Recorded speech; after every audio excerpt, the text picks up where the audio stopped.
Halo teman-teman semuanya, kembali lagi di channel YouTube kesayangan kalian semua, ya, Ilmuwan Muda. Channel yang inspiratif dan tentunya edukatif. Pada video kali ini guys, kita akan kembali lagi melakukan bedah skripsi. Khususnya di video ini adalah skripsi jurusan Hukum Ekonomi Syariah di bab satunya ya, yakni bab pendahuluan. Buat kalian yang sedang ngerjain skripsi ya, dan bingung cari referensinya, cocok sekali tonton video ini sampai selesai. Dan selalu saya ingatkan ya buat kalian yang belum subscribe channel Ilmuwan Muda, buruan deh untuk segera subscribe dan tekan tanda loncengnya agar kalian tidak ketinggalan video-video menarik seputar mahasiswa, seputar skripsi dari kami. Oke, langsung saja saksikan yang satu ini, cekidot.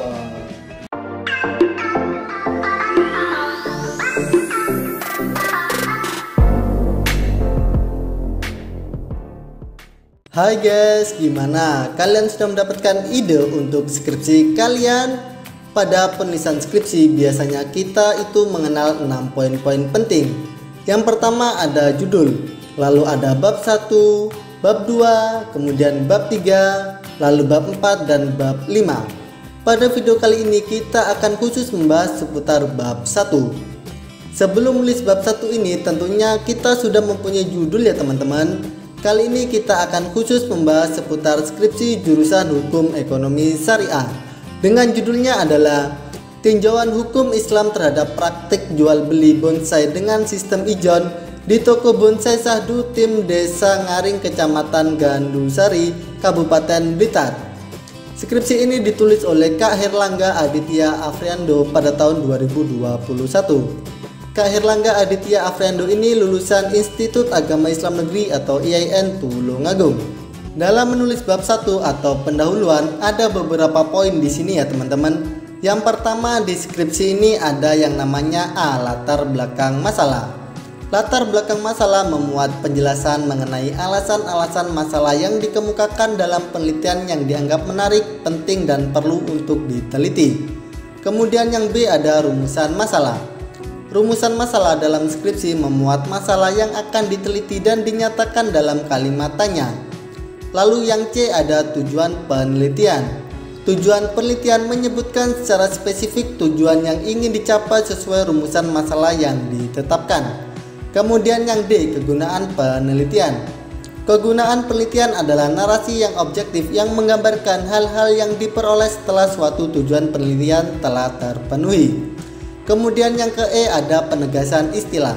Penegasan istilah atau dengan kata lain definisi konseptual adalah untuk memberikan dan memperjelas makna atau arti istilah-istilah yang diteliti secara konseptual atau sesuai dengan kamus bahasa agar tidak salah menafsirkan permasalahan yang sedang diteliti. Kemudian poin yang F yakni sistematika pembahasan. Sistematika pembahasan merupakan penjabaran deskriptif tentang hal-hal yang akan ditulis yang secara garis besar terdiri dari bagian awal, isi, dan akhir. Lalu yang pertama di latar belakang masalah sendiri ada 5 langkah yang harus kalian lakukan. Apa saja langkahnya? Yang pertama, 1. Menentukan pokok permasalahan terlebih dahulu. Misalkan di sini ada 3 pokok permasalahan ya. Apabila kita ambil dari judul, yang pertama tentang tinjauan hukum Islam. Lalu yang kedua ada praktik jual beli. Kemudian yang ketiga yakni sistem ijon. Setelah ditentukan lalu bagian keduanya adalah diurutkan dari umum ke khusus. Kenapa harus diurutkan? Supaya arah permasalahan yang ingin diselesaikan jelas dan terlihat mengalir. Model penulisan dari umum ke khusus ini juga disebut sebagai model segitiga terbalik. Jadi diurutkan dulu. Yang pertama misalkan kita membahas yang luas dulu yakni praktek jual beli itu apa sih? Misalnya jual beli ialah suatu perjanjian tukar menukar benda atau barang yang mempunyai nilai sukarela di antara kedua belah pihak. Yang satu menerima benda-benda dan pihak lain menerimanya sesuai dengan perjanjian atau ketentuan yang telah dibenarkan oleh syarak dan disepakati. Kemudian dihubungkan dengan sistem ijon, yakni sejalan dengan perkembangan zaman, permasalahan tentang jual beli terus terjadi di dalam masyarakat. Salah satunya adalah adanya praktek jual beli dengan sistem ijon, yakni jual beli tanaman, buah atau biji yang belum siap panen. Jual beli ini masih sering terjadi dilakukan oleh masyarakat pedesaan, khususnya seperti praktek jual beli ijon bonsai yang terdapat di Toko Bonsai Sahdu Tim Desa Ngaringan Kecamatan Gandusari Kabupaten Blitar yang dilakukan oleh penggiat tanaman hias. lalu mengerucut lagi ke tinjauan hukum Islam. Sebagaimana diketahui bahwa ijon tersebut sudah ada ketentuan di dalam hukum Islam bahwa jual beli barang yang samar tidak diperbolehkan karena dapat merugikan kedua belah pihak. Penulis tertarik ingin mengadakan penelitian lapangan yang berkaitan dengan bagaimana Islam menilai keabsahan praktik jual beli ijon di toko bonsai Sadutim, Desa Ngaringan, Kecamatan Gandusari, Kabupaten Blitar. Lalu bagian ketiga yang perlu diperhatikan adalah jadikan setiap pokok permasalahan sebagai ide pokok dalam setiap paragraf. Jadi nantinya setiap paragraf harus terdiri dari satu ide pokok. Tidak boleh ada dua ide pokok tergabung dalam satu paragraf. Mengapa demikian? Karena nanti setiap paragraf akan sulit dipahami jika lebih dari dua ide pokok di dalamnya. Tapi satu ide pokok ini bisa dikembangkan juga sampai dengan 2 atau 3 paragraf. Jadi misalkan tulisan mengenai praktik jual beli dijabarkan hingga 3 paragraf. Lalu tentang sistem ijon 4 paragraf dan seterusnya. Perlu diperhatikan juga bahwa setiap paragraf nantinya minimal harus terdiri dari 3 kalimat. Oke, misalkan contohnya seperti ini ya teman-teman. Yang pertama terkait jual beli. Jual beli berasal dari bahasa Arab al-bai yang makna dasarnya menjual, mengganti dan menukar sesuatu dengan sesuatu yang lain. Ini menurut Gufron DKK tahun 2010. Lalu yang kedua misalkan terkait jual beli ijon. Ijon dalam bahasa Arab dinamakan mukhadara, yaitu memperjualbelikan buah-buahan atau biji-bijian yang masih hijau yang berada di atas pohon. Ini menurut Gufron tahun 2002. Lalu selanjutnya terkait muamalah. Pengertian muamalah secara luas bisa disampaikan sebagai segala ancaman peraturan yang mengatur hubungan antara manusia dengan kehidupannya dan antara manusia dengan lingkungannya di sekitar. Ini menurut Harun tahun 2017. Misalnya nih ya, coba bayangkan teman-teman, kalau kalian mempunyai 5 pokok permasalahan, nah sedangkan satu ide pokok itu sendiri bisa jadi 2 sampai dengan 3 paragraf. Kalau kalian punya 5 berarti sudah ada 10 bisa, 15 bisa. Nah banyak kan? Lalu yang perlu digarisbawahi nantinya setiap paragraf itu minimal terdiri dari 3 kalimat ya teman-teman. Jadi paling sedikit 3, banyak boleh, lebih sedikit jangan. Kurang dari 3 itu belum satu paragraf. Kemudian bagian yang keempat teman-teman yang harus diperhatikan adalah tuliskan penelitian sebelumnya dan bandingkan dengan penelitianmu. Jadi kalian tulis di sini penelitian sebelumnya itu seperti apa. Misalnya dari jurnal-jurnal siapa, lalu tahun berapa itu peneliti meneliti tentang apa, lalu bandingkan dengan penelitian kalian yang membahas seputar apa. Misalnya pada skripsi ini seputar jual beli ijon. Peneliti membandingkan dengan penelitian terdahulu oleh Alimatul Ghoria tahun 2019 tentang jual beli mangga secara ijon dalam perspektif sosiologi hukum Islam. Skripsi ini adalah studi kasus di Desa Sambu Gunung, Kecamatan Dukun, Kabupaten Gresik. Lalu poin yang kelima, munculkan alasan pentingnya dilakukan penelitian. Setiap alasan tersebut nantinya juga disertai bukti berupa referensi dari sumber yang terpercaya, baik jurnal, surat kabar, buku, atau yang lainnya. Jadi di latar belakang kalian harus menunjukkan mengapa penelitian ini harus dilakukan. Alasan logisnya apa? Kalau disambungkan dengan contoh sebelumnya, misalkan bagaimana Islam menilai keabsahan praktek jual beli ijon. Untuk itu penulis tertarik ingin mengadakan penelitian lapangan yang berkaitan dengan bagaimana Islam menilai keabsahan praktek jual beli ijon di toko bonsai Sadutim, Desa Ngaringan, Kecamatan Gandusari, Kabupaten Blitar. Karena semakin jelas dan kuat alasan yang kalian munculkan, maka itu akan membuktikan bahwa penelitian kalian sangat penting untuk dilakukan.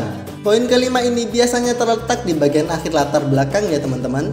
Kemudian ada 4 hal terkait referensi yang perlu diperhatikan. Apa saja itu? Yang pertama, gunakan referensi paling update. Referensi paling terbaru kalau bisa 3-5 tahun terakhir. Misalkan sekarang tahun 2022, maka kalian bisa menggunakan tahun 2021, 2020 sampai dengan tahun 2017. Tapi biasanya ini khusus jurnal ya guys, sedangkan untuk buku-buku tahun-tahun 90-an tidak apa-apa, tidak masalah. Kenapa? Karena buku itu sudah terpercaya dan belum ada pembaruan sebelumnya. Sedangkan jurnal sering ada penelitian yang terbaru. Lalu poin yang kedua, gunakan referensi yang berhubungan. Jadi perhatikan korelasinya. Saat kalian memutuskan memasukkan atau menambahkan referensi, harus diperhatikan apakah benar-benar memiliki hubungan atau tidak. Atau ada hubungannya sedikit, tidak masalah.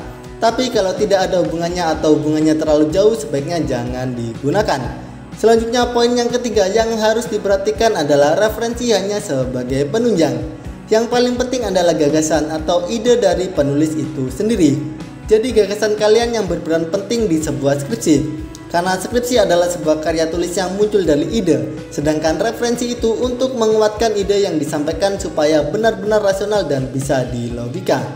Kemudian poin yang keempat adalah jangan malas mengubah cara penyampaian. Perlu diperhatikan kalian harus menggunakan bahasa sendiri dan juga baku sekaligus mudah untuk dimengerti. Jadi stop plagiarisme atau kalian mencontoh, kalian menuliskan tulisan orang lain tanpa mencantumkan sumber atau tanpa mengubah tulisan tersebut, itu bisa tercek plagiarisme. Lanjut ke rumusan masalah. Adapun rumusan masalah yang terdapat pada skripsi ini ada dua, yakni yang pertama, bagaimana praktik jual beli bonsai di toko bonsai Sahdu Tim Desa Ngaringan, Kecamatan Gandusari, Kabupaten Blitar. Kemudian yang kedua, bagaimana tinjauan hukum Islam terhadap praktik jual beli bonsai dengan sistem ijon di toko bonsai Sahdu Tim Desa Ngaringan, Kecamatan Gandusari, Kabupaten Blitar. Lalu poin selanjutnya terkait tujuan penelitian. Karena pada rumusan masalah terdapat 2 poin, maka pada tujuan penelitian juga terdapat 2 poin. Yakni yang pertama, untuk mendeskripsikan praktik jual beli bonsai dengan sistem ijon yang ada di toko bonsai Sahdu Tim Desa Ngaringan, Kecamatan Gandusari, Kabupaten Blitar.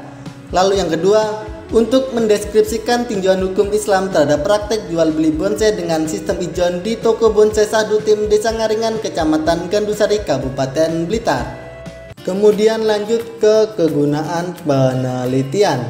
Hasil penelitian ini diharapkan dapat memberikan manfaat serta kontribusi baik bagi praktisi maupun akademisi. Di antaranya yang pertama, manfaat teoritis, memberikan pengetahuan bagi pengembangan di bidang jual beli.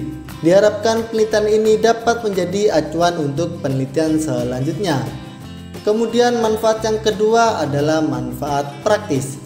Bagi individu yang melakukan penelitian mengetahui jual beli secara benar dan dapat mengambil manfaatnya. Bagi pembaca, penelitian ini dapat memberikan kesadaran dan manfaat akan jual beli bonsai menurut tinjauan hukum Islam. Lanjut ke penegasan istilah. Untuk memudahkan dalam memahami judul penelitian tentang tinjauan hukum Islam terhadap praktik jual beli bonsai dengan sistem ijon di toko bonsai Sahdu Tim Desa Ngaringan, Kecamatan Gandusari, Kabupaten Blitar, maka penulis memandang perlu untuk memberikan penegasan dan penjelasan seperlunya sebagai berikut. Yang pertama adalah penegasan secara konseptual. Penegasan secara konseptual adalah untuk memberikan dan memperjelas makna atau arti istilah-istilah yang diteliti secara konseptual atau sesuai dengan kamus bahasa agar tidak salah menafsirkan permasalahan yang sedang diteliti. Dalam penelitian ini akan dijelaskan beberapa istilah yang berkaitan dengan permasalahan yang sedang diteliti. Antara lain yang A ada hukum Islam, lalu jual beli, kemudian bonsai dan sistem ijon. Lalu yang kedua adalah penegasan secara operasional.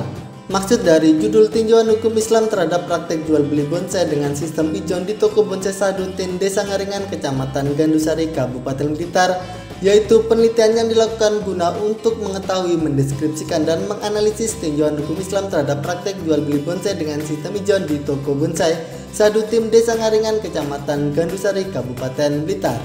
Lalu poin selanjutnya terkait sistematika pembahasan. Dalam memaparkan isi yang terkandung dalam penelitian ini, penulis menjabarkan sistematika penulisan secara keseluruhan untuk mempermudah pemahaman terhadap penelitian dan penulisan skripsi nanti. Penulis akan membagi menjadi 6 bab dan dalam setiap bab dirinci lagi menjadi beberapa subbab. Adapun sistematika penulisannya sebagai berikut. Bab 1 yakni pendahuluan. Pada bab ini berisi tentang latar belakang masalah, rumusan masalah, tujuan penelitian, kegunaan hasil penelitian, penegasan istilah, dan sistematika pembahasan. Bab 2 yakni kajian pustaka. Pada bab ini berisi tentang jual beli yang diperbolehkan dalam hukum Islam dan jual beli yang dilarang menurut hukum Islam. Kemudian bab 3 metode penelitian. Pada bab ini berisi tentang jenis penelitian, lokasi penelitian, kehadiran peneliti, sumber data, teknik pengumpulan data, teknik analisis data, pengecekan keabsahan temuan dan tahap-tahap penelitian. Kemudian bab 4, paparan hasil penelitian. Pada bab ini berisi tentang paparan data dan temuan penelitian praktek jual beli bonsai di toko bonsai Sahdu Tim Desa Ngaringan, Kecamatan Gandusari, Kabupaten Blitar. Kemudian bab 5, pembahasan dan analisa. Pada bab ini berisi tentang pelaksanaan praktek jual beli bonsai di toko bonsai Sahdu TM Desa Ngaringan, Kecamatan Gandusari, Kabupaten Blitar. Kemudian bab 6 yakni penutup. Pada bab ini berisi tentang kesimpulan dan saran. Nah, bagaimana teman-teman sobat ilmuwan muda? Itu tadi adalah video bedah skripsi bab 1 bab pendahuluan jurusan hukum ekonomi syariah. Bagaimana, sudah cukup jelas? Kalau ada yang kurang jelas, jangan sungkan-sungkan, langsung saja tanyakan di kolom komentar di bawah ini. Dan apabila menurut kalian video ini bermanfaat, jangan lupa untuk like, komen, dan share video ini ke teman-teman kalian semuanya. Oke, cukup sekian dari Ayem. Salam dari kami, salam ilmuwan muda. Khususnya di video ini adalah skripsi jurusan hukum ekonomi syariah di bab satunya ya, yakni bab pendahuluan. Jadi buat kalian yang sedang mengerjakan skripsi dan buat kalian yang sedang mengerjakan skripsi dan